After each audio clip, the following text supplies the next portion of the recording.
Hello and welcome to another episode of Exploring Standards. I am Jess, your host, and today I am here with Donna Clements, Head of Talent and Consultant Services at Assent.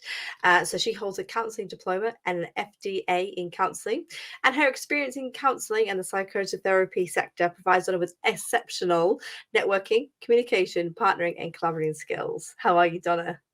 I'm very good, thank you, Jess. How are you? I'm good, thank you. So today we'll be discussing how to choose a good ISO consultant. So before we kind of get into that, can you tell us a bit about your role at Assent? Yeah, certainly. So my main responsibilities at Assent are to source good and competent people to deliver a top service for our clients. So I will support our consultants through from the initial sign-up process with Assent to the delivery of the actual client work, and just make sure that they've got everything that they need to do a good job. Fantastic, thank you. So what is the role of an ISO consultant?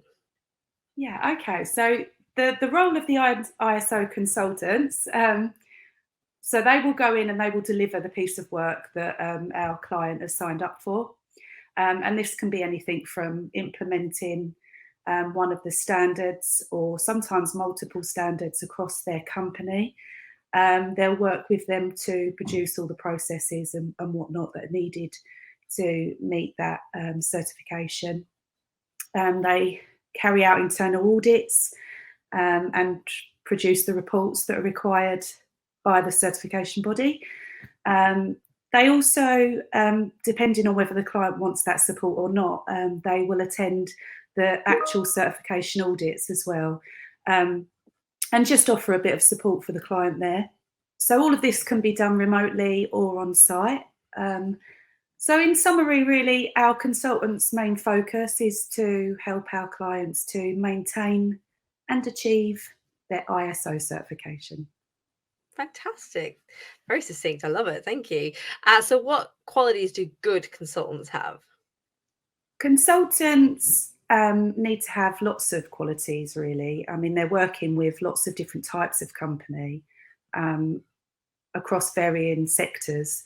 So they need to really be able to adapt well to the company's culture. So really go in and get a feel of what the company's all about and how they best work. They're dealing with lots of different types of people, lots of different personalities. So they definitely need to be able to adapt and have good people skills. The main thing is that our clients feel comfortable with the person going in. So that's absolutely top priority. They also need to be fairly flexible in their approach to ISO implementation, and in that consider the company, the business, and the way that they work, and adapt how they work with them and put that in to meet the individual client needs.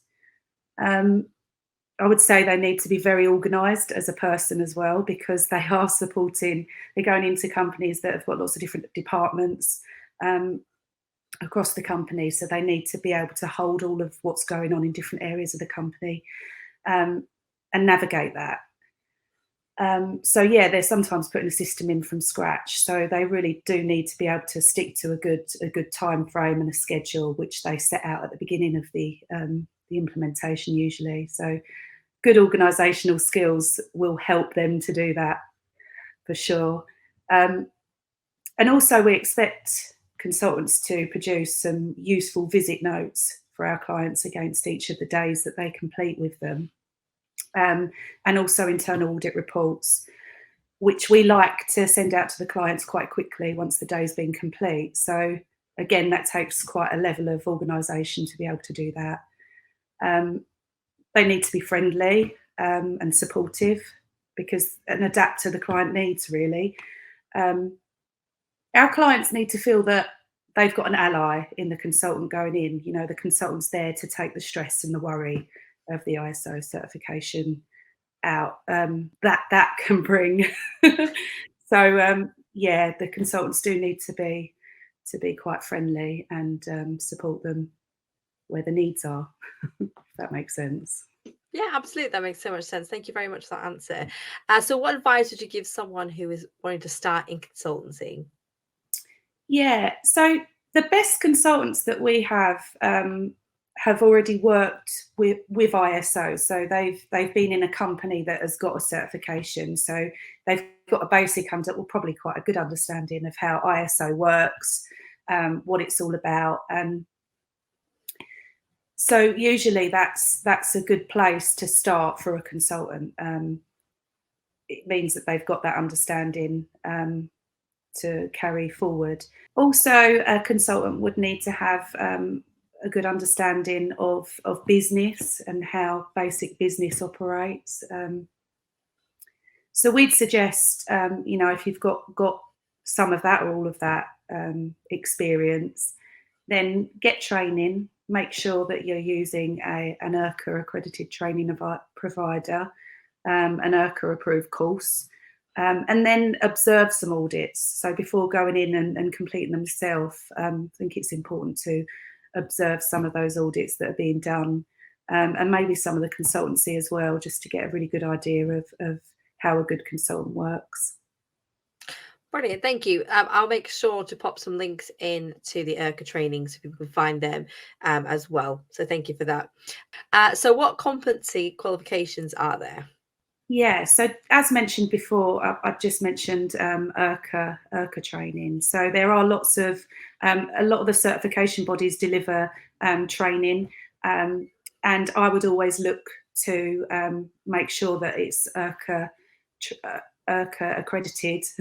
For our consultants, we tend to make sure that they have at least one lead auditor qualification in one of the standards, but we do recognise that there are some specialist standards out there that don't have a clear training programme that you can go on to get the qualification for that specifically.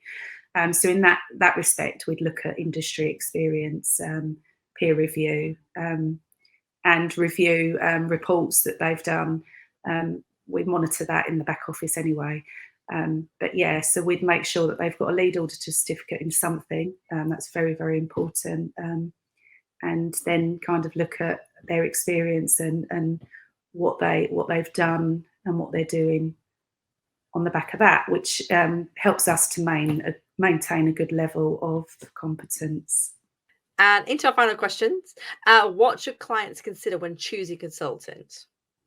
So again, experience, looking at whether they've dealt with ISO within a company before, their experience as an auditor, as a consultant, the types of clients that they've dealt with, etc. Looking at ask for references. I think that's quite important as well. Don't be shy to ask your consultant for some references, some feedback. Ask for their qualifications. Again, looking for an IRCA accredited qualification there. I think that's very, very important. I think another point to consider as well when you're looking for a consultant is to check that they've got a staffed back office, because more often than not, consultants are booked out Monday to Friday.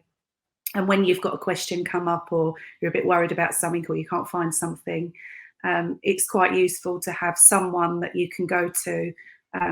So if they've got a staffed back office, there'd be someone that can answer your queries and help you find bits and pieces between your client days. Yeah, I think that's quite important. Yeah, definitely. That's something we offer. I know that obviously you and Jazz and everyone behind the team kind of gets together and helps out. So brilliant. Well, thank you so much for taking time to talk to me today. If you have enjoyed today's podcast, please remember to leave a review, a rating, and to give us a subscribe. Thank you very much. Thank you.